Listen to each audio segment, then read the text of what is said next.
Florida election results. Rick Scott staves off Charlie Crist in Florida. Republican Governor Rick Scott has won a tight re-election race against Democrat Charlie Crist in one of the closest, costliest and most bitter contests in the country. Scott had received 48% of the votes when the Associated Press called the race with 99% of precincts reporting. Crist received 47%.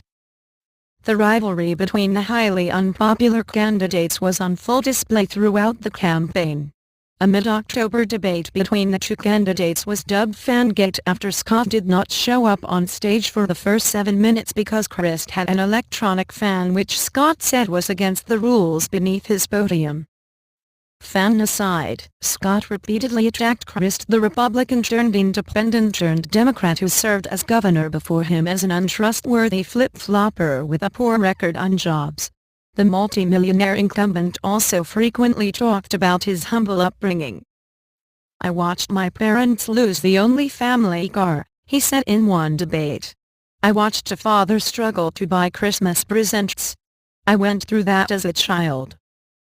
But Scott's upbringing did not stop Democrats from characterizing the incumbent as out of touch with the economic struggles of Florida families.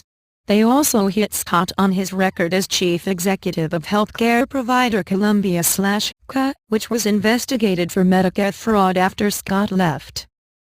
Crist also repeatedly targeted Scott's claims of being a job creator, saying the Republican gave huge tax breaks to big businesses that in the end did not deliver the promised jobs. Governor election results by state.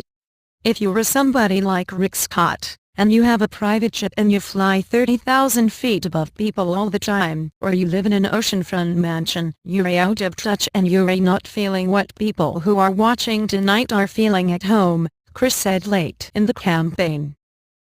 Both sides spent about $80 million on ads alone, according to the Wesleyan Media Project. Polls had the race tied for much of the campaign, though some late surveys showed Crist with a slight edge. Scott brought in several big-name Republicans in the final days, including New Jersey Governor Chris Christie, and gave $12.80 million of his own money to boost his campaign.